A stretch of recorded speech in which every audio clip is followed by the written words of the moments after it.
Hello friends, आज के video में डिस्कस करने जा रही हूँ story how much land does a man need. Leo Nikolaevich Tolstoy ने लिखी है, जिनका जन्म हुआ था 1828 में और मृत्यु हुई 1910 में। रशिया के थे और ख़ास बात उनके बारे में जो है वो एक बहुत ही उच्च परिवार से थे और किसी स्पिरिचुअल एक्सपीरियंस के बाद उन्होंने सत्य और अहिंसा के कुछ ऐसे सिद्धांतों को अपनाया जो कि बाद में महात्मा गांधी के लिए भी आदर्श बने और उन्होंने इन्हीं सिद्धांतों को हमारे देश में भी अपनाया। महात्मा गांधी एक तरह से लियो टोल्स्टॉय के काफ़ी बड़े फॉलोवर थे, ये चीज़ भी ध्यान रखनी है। एक नंबर के लिए उनका जन्म तारीख, उनकी मृत्यु, ये सब कुछ भी ध्यान रखना है। कुछ फेमस वर्क्स उनके जो रहे हैं वो कौन कौन से हैं? वार एंड पीस उनका काफ़ी फेमस वर्क है। Anna Karenina, the death of Ivan Ilyich and other stories and 23 tales, ये भी उनके कुछ अलग अलग कलेक्शंस और रचनाएं हैं। How much land does a man need, इसके अंदर वो मनुष्य के लालच की पराकाष्ठा पर बात कर रहे हैं कि मनुष्य के लालच की कोई सीमा नहीं होती। जब उसे कुछ मिलता है तो उसके ऊपर उसे और कुछ चाहिए, फिर वो मिल जाता है, उसके बाद उसे कुछ और चाहिए। परंतु ये जो उसकी लालच है, उसकी जो ये ग्रीड है, वो कभी ख़त्म नहीं होती। पेहोम नामक एक किसान के बारे में बताया गया है। सीधा सादा जीवन जी रहा है अपने परिवार के साथ। फिर एक दिन उसकी पत्नी की बहन उनके घर में आती है, जो कि उनके जीवन की जो कमियां हैं कि वो जीवन में कई जगहों पर घूम फिर नहीं पा रहे हैं, सादा जीवन है, सुबह उठते हैं, काम पर लग जाते हैं, बस कुछ भी उनके जीवन में आकर्षक नहीं है। इस तरीके के जब ताने उसकी पत्नी को मिलते हैं, होम को बहुत गुस्सा आता है और उसी समय उसके मुंह से कुछ शब्द निकलते हैं कि अगर मेरे पास बहुत सारी ज़मीन होती तो मुझे शैतान का भी डर नहीं होता। और फिर कहानी में हमें दिखाया गया है कि किस तरीके से शैतान इस बात को सुन लेता है और कहता है कि ठीक है, अब मैं तुम्हें ज़मीन देता हूँ और देखता हूँ तुम मुझसे डरते हो या नहीं।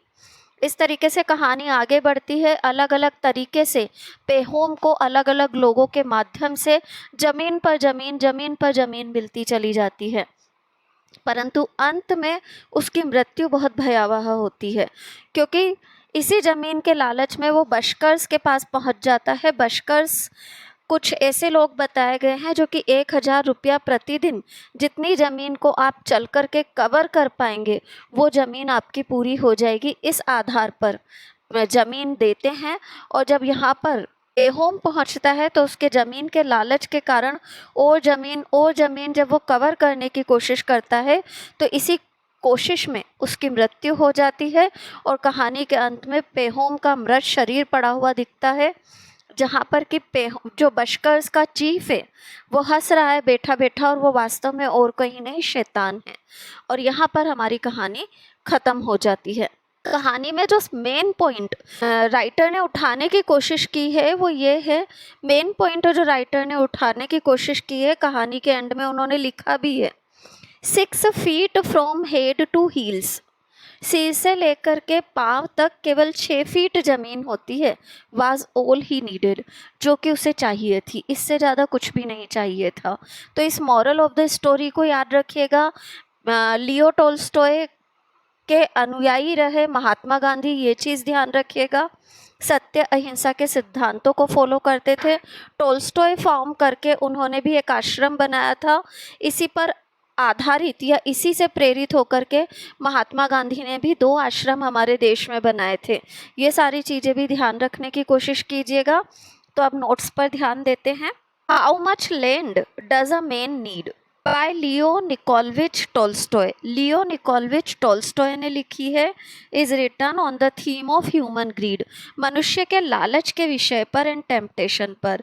ही has written this story on conventional theme, एक परंपरागत सा विषय है, but he treated this theme artistically, पर बड़े ही कलात्मक अंदाज में प्रस्तुत किया गया है। The manner in which he has narrated the story, जिस तरीके से कहानी कही गई है, the story is very effective in itself, अपने आप में वो काफ़ी प्रभावपूर्ण है। Leo Tolstoy was born in a very noble family, एक बहुत ही अच्छे परिवार में उनका जन्म हुआ था। And is one of the greatest names in the field of literature, और लिटरेचर के क्षेत्र के महानतम नामों में से वो एक हैं। This novelist and thinker made a great effect on Mahatma. Mahatma के बाद गांधी और डालिएगा, महात्मा गांधी पर इन्होंने काफ़ी बड़ा प्रभाव डाला। Who has evolved his theory of truth and non violence on the basis of the principles of Leo Tolstoy, जिन्होंने ट्रुथ और नॉन वायलेंस की जो थ्योरी थी उसे इवॉल्व किया महात्मा लियो टोल्स्टॉय के प्रिंसिपल्स पर। His famous work is war and peace, उनका सबसे फेमस वर्क है वॉर एंड पीस, नाम याद रखिएगा। टोल्स्टॉय वाज अ काउंट, वो एक काउंट के पद पर थे। A man of great wealth and position, काफ़ी पैसा था और पोजीशन थी। ही वॉज वेरी ह्यूमन, परंतु मानवीयता भी भरी हुई थी उनमें।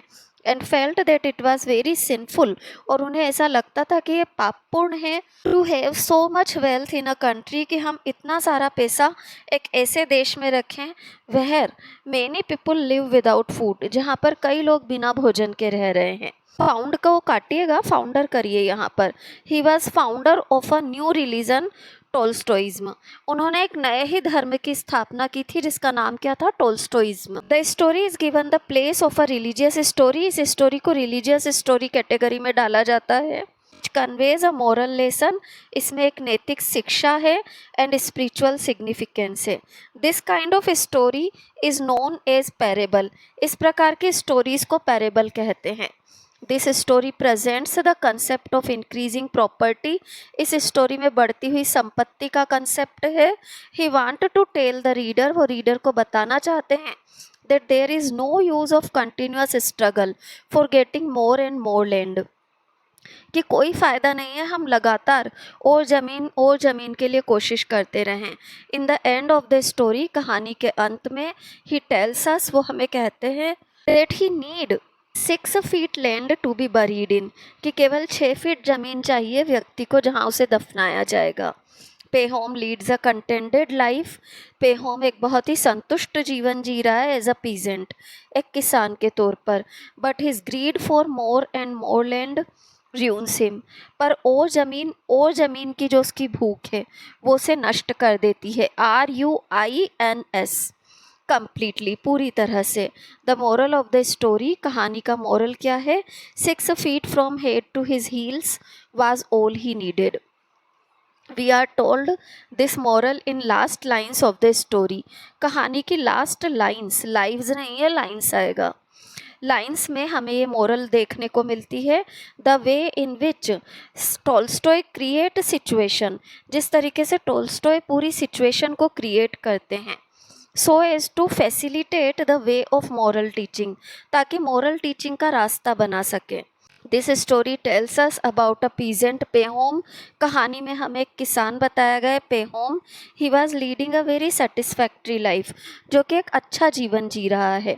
But he began to change his outlook, पर उसकी नज़रिया तब बदलने लगता है when he overheard the conversation of his wife, जबकि वो चोरी से सुन लेता है, overheard चोरी से सुन लेना, the conversation of his wife and her sister, wife और अपनी पत्नी और पत्नी की बहन के बीच के, both of them were debating on the benefits of their life, दोनों अपने अपने जीवन के बेनिफिट्स पर डिस्कस कर रही थी, बहस कर रही थी, debating.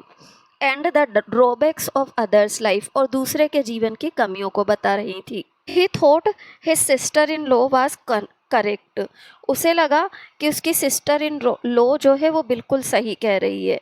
And he should also try to get more and more land, और उसे और ज़मीन पाने की कोशिश करनी चाहिए। He wanted to become a land owner, वो एक लैंड ओनर बनना चाहता था। ही वॉज नॉट सेटिस्फाइड, वो संतुष्ट नहीं था। His grid and apatite for land, ज़मीन के लिए उसकी भूख वाज इंक्रीजिंग वेरी मच, बढ़े जा रही थी। He had acquired communal land, उसे कम्युनल लैंड मिली थी। नाउ ही वांटेड, अब वो क्या चाहता था, now he wanted to get free hold land, स्वतंत्र जमीन। When he heard that he could obtain freehold land at a cheap price from बशकर्स, और जब उसे पता चला कि बहुत कम कीमत पर उसे बशकर्स से बहुत सारी खुली ज़मीन मिल सकती है, he decided to go there, तो उसने निर्णय किया कि वो वहाँ जाएगा। After a long travel he reached there, लंबी यात्रा के बाद वो वहाँ पहुँच गया. Then he entered into a bargain with the Bashkirs, और बशकर्स से बार्गेन में लग गया. They offered him as much land as he could go around on feet. उन्होंने उसे ऑफर किया कि वो अपने पैरों पर चलकर जितनी ज़मीन को कवर कर लेगा इन अ सिंगल डे, एक दिन में, फॉर 1000 रूबल्स ओनली, वो ज़मीन उसे 1000 रूबल में मिलेगी.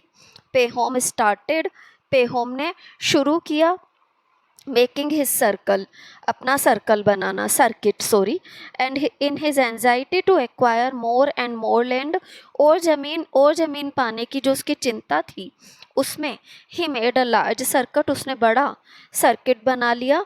बट इन दिस झील, पर इस जोश में, ही forgot that God has provided every man with a physical strength, वो ये भूल गया कि भगवान ने हर मनुष्य को एक शारीरिक शक्ति दी है. But in order to acquire more land he over strained himself, उसने खुद को बहुत थका लिया. And he then return back to the beginning point, वो लौट भी गया स्टार्टिंग पॉइंट तक. But it is there that he fell dead, पर यहीं पर आकर के वो मरकर गिर गया. And blood was coming out of his mouth, उसके मुंह से खून बह रहा था. His madness for more and more land, और ज़मीन के लिए जो उसका पागलपन था, became the cause of his death, वो उसकी मौत का कारण बना. In a 6 feet long grave he was buried by his servant, एक 6 फीट लंबी कब्र में उसके नौकर ने उसे दफना दिया.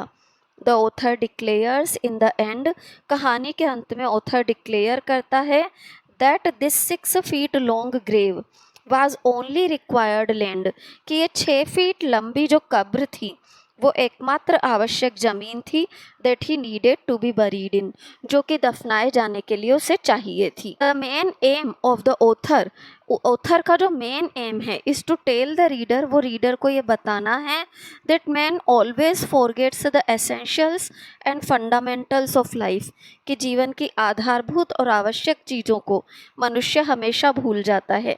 The one and only and in life is death, जीवन का एकमात्र अंत है मृत्यु.